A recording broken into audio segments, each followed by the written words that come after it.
Welcome to the Humour and Storytelling Seminar. We've got two fantastic presenters here this afternoon. A bit of the history of telling a story and a joke. One of them, of course, is known as the Prince of Storytellers. I'm not too sure who gave him that title. And they're going to teach us how to put a bit of storytelling, a bit of humour, all together. Welcome up one half of the duo as Tom Jones. No, Tom Webb. And that's no cue to start throwing the undies up on the stage either. Tom Jones. Please welcome up Tom Webb for this afternoon's Storytelling and Humour Seminar.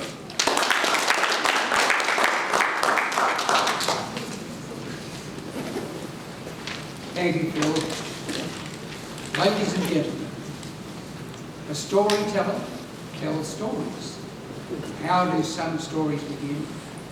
Once upon a time, long time ago, in a land far away, there lived an innkeeper who owned an inn called the King Alfred. And the King Alfred was situated on a major highway between two great medieval cities. All day long, carts would rumble by, a bullock wagon would go by, pilgrims and pedestrians would walk by, armies would march by. But, for some reason or other, hardly anyone ever came into the hotel. And the innkeeper thought to himself, I've got to do something, I'm going broke. As the weeks had gone by, he'd had to lay off staff until eventually he only had one worker left. And that was Ma. She was the barmaid, she was the cook and bottle washer, she did everything. And he said, Martha, my dear, at the end of the week I'm going to have to let you go. She said, sir, I realise you've tried everything. You've been to the town criers at both of the big cities, and they've rang their bells and told us about the good ale we sell, the mead and the great accommodation, and no one comes. But sir, have you tried speaking to the wise man who lives up on the mountain? And he said, no, I've never heard of that. Who's this wise man who lives up on the mountain? He said, well, apparently this man is a sage and he knows the answer to every problem. Just go up there and see him and he'll be able to set you straight. So she packed him a lunch and off he set for the Black Forest, trudging through the forest until he got to the base of the mountains. Then he started to climb up higher and higher. And as he got up near the snow line, he heard a voice cry out, "You there, sir!" He looked up and he saw this man, long white hair almost to the waist, big beard. And the man said to him, "Would you like a cup of tea?" He said, "I would." So the old man invited him into his cave. And as soon as he got into the cave, the innkeeper started telling the old man his problems. No one was coming, blah, blah, blah, blah, blah. The old man listened patiently. Suddenly he held up a finger. "That's it! That's it!" "What do you mean, that's it?" He said, "That's it! You must change the name of the hotel." He said, "I can't change the name of the hotel. This is the King Alfred. It's been there since Viking days. This is the actual hotel where they burnt the cakes way back." He said, "I can't change that." He said, "Change it. Change it and your luck will change immediately." "All right. Well, what will I change it to?" "Easy," he said. "Easy. Call it the Five Bells Hotel." "The Five Bells Hotel? Why Five Bells?" He said, "Don't you worry about that." Remember Joking Peterson? "Don't you worry about that. Just do it. Make a big signpost, 20 feet long, 15 feet deep. Put it up on a huge easel outside the hotel so it can be seen from at least 100 yards in either direction. Put the Five Bells Hotel on each side of the sign." "Is that all?" "Yes, that's it." "Oh, well, I can do that." As he was getting up to leave, the old man said, "Oh, I nearly forgot. Most important, go along and see your blacksmith and get him to make up 6 little silver bells. 6 little silver bells. Hang them along the bottom of the sign. That's what happened. And when they put the sign up, immediately their luck changed. Sergeant, stop, we'll go in here. And all of a sudden there were people in the bar, it was full, they were selling everything, all the staff was coming back. The business boomed. Why do you think that was? Why did the business boom? You know? Do you know? Do you know when? Why did it change? Exactly right. It was called the 5 Bells Hotel, and they put 6 along the bottom. And nobody can resist telling somebody else that they made a mistake. And so, as we progress this morning, as Alan and I progress, we are going to make a few mistakes, but they'll all be deliberate mistakes, won't they? And if we do make them, feel sure to hold up your hand and interject and say, that's wrong, that's wrong.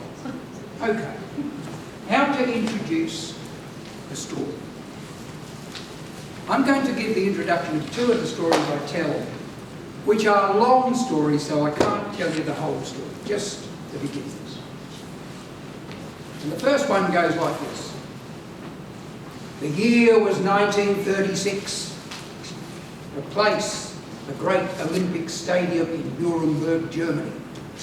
And 80,000 blue-eyed, blonde-haired Aryans had gathered to hear the Führer as he gave his opening address for the Olympic Games.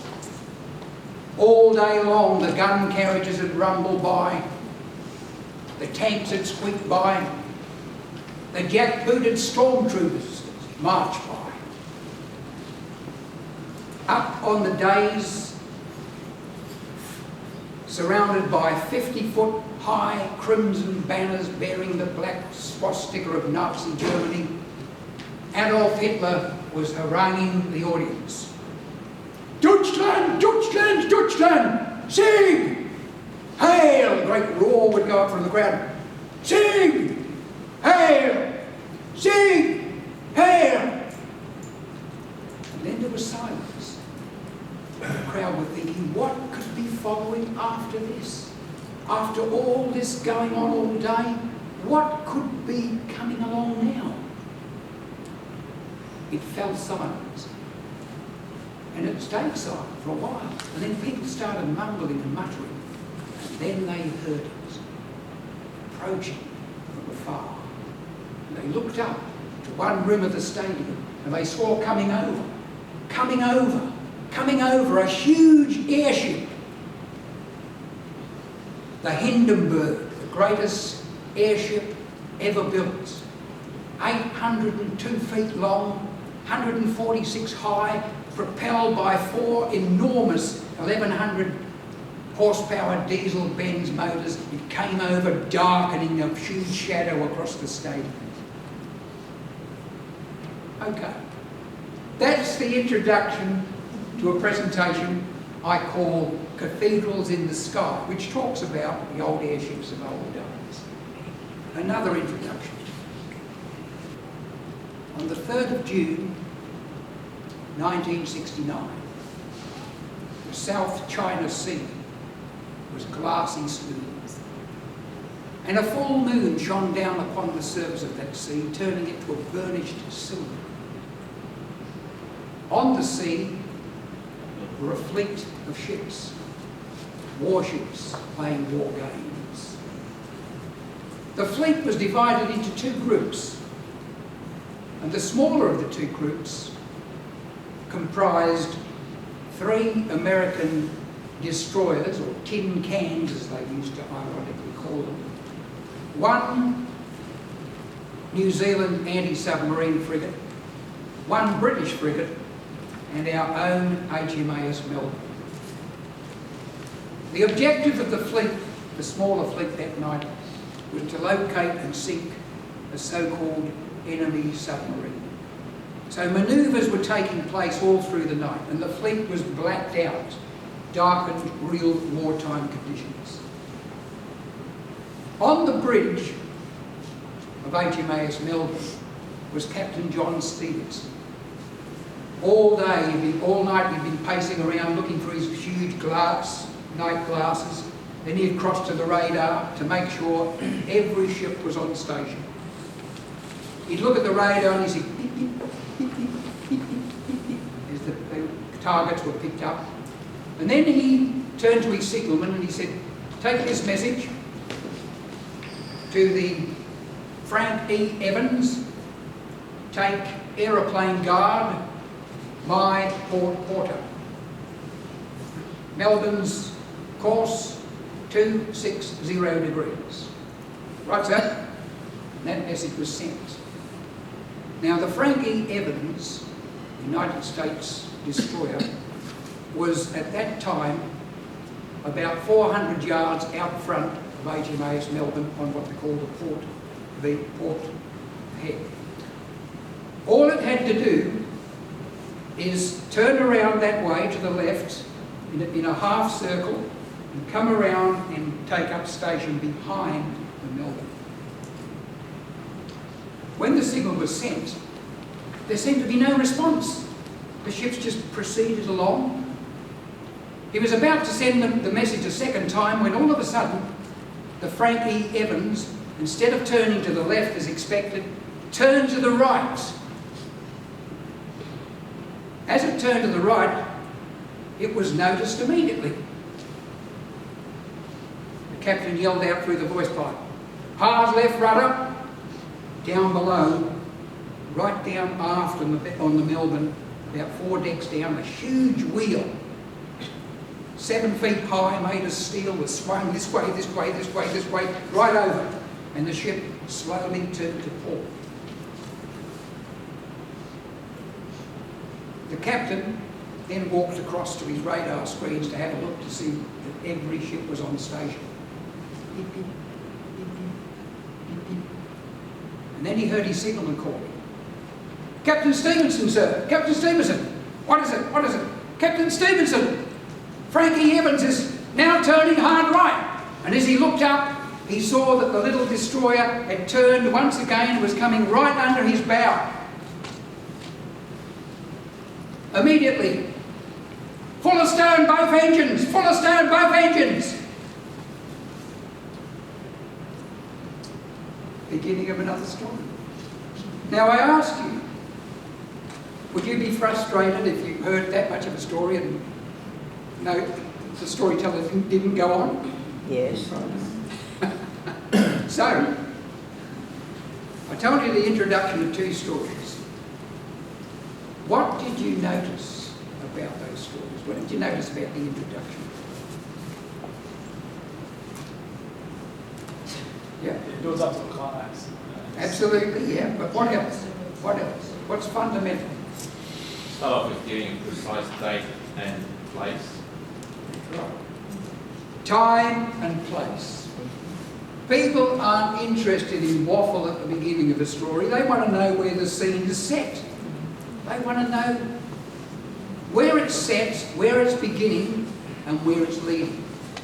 What did you notice? What was the difference between the first story and the second story?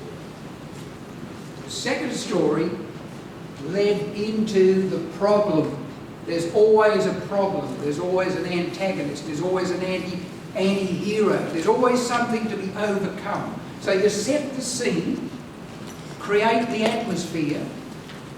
Once the atmosphere is created, you then introduce the real story. What's going to happen. And of course the story builds up, builds up. I'd like to ask you something. If you were in a room, a big auditorium, say, you've noticed that a famous professor or doctor is going to lecture on what happened at 9/11 in America, right? The Twin Towers and so forth. So you crowd into the room. The MC introduces the professor. professor's up there and he's got all these notes and so forth, and he knows everything about what happens. He knows about the terrorists, he knows their names, he knows how they practice flying and all this sort of stuff. And he's lecturing away and everybody's sitting there, you know, this is interesting. And all of a sudden some guy at the back pokes his out and says, "Yeah, I know, mate, I was there." Who do you think they would want to listen to there? Right. They would want to listen to the man who was actually there, wouldn't they? So the point I'm making with story is this. When you tell a story, if you can, you've had a really interesting life, or even a mundane life, but have an interesting story to tell in which you are the central figure, right? Tell it. Tell it. Because people want to know about you. This is why icebreakers at Toastmaster clubs, if they're done right, are so revealing, because people are interested in other people. They really want to know your story. But most of us, in icebreakers, of course, as you know, you get up and say, "Yes, I was born at so-and-so, and I went to school at so-and-so, and yes, I wasn't good at this and I wasn't." They don't want to know that stuff. They want to know what really gets into you emotionally, what motivates you. And this is what you should do. When you're telling a story, a personal story, tell something to an audience which really moves you emotionally, which has really had a big impact on your own life. When you do that, you will probably find that you have had, that they've had a similar sort of thing happen in their lives. Okay? So first of all, the top stories you should tell are the stories of first-hand experience. The second layer of stories, if I might put it that way, are stories where they've been told to you directly by the person who had that happen to them. Okay? So it's just second-hand. By the time the audience gets it, it's third-hand. And the third tier of stories is those things which really are of great interest to you. Great interest to you. So first of all, stories in which you're involved. Secondly, stories in which someone's told you about their own experience. Thirdly, things that you're greatly interested in. Ladies and gentlemen, some of the stories I tell go for 40 minutes. How do you keep the audience occupied? Listen to a story for 40 minutes. Obviously, you can't have just narrative and you can't just keep telling. You have to have some audience participation. So, how do you get that? Well, the obvious thing is to ask questions of the audience. In a particular presentation I do, which I call the Sealers, which goes for about 35 to 40 minutes, it's about an island, the discovery of Macquarie Island, and all the shenanigans which went on to keep the island a secret by the persons who found it from the various competitors. I start off the story by having the ship leave Sydney town and sail across the Tasman, across the land, to the land of the long white cloud, the land of the Maori. And then I ask, this is very early in the piece, within a few minutes of starting the presentation, I say, has anyone been to the Bay of Islands? And sure enough, up will go the hand, because the sort of audiences I'm speaking to generally are retirees. And as we all know, they're all spending their kids' inheritances going on these world trips, including New Zealand. So up go a hand. And then I ask a question. I say, is the Bay of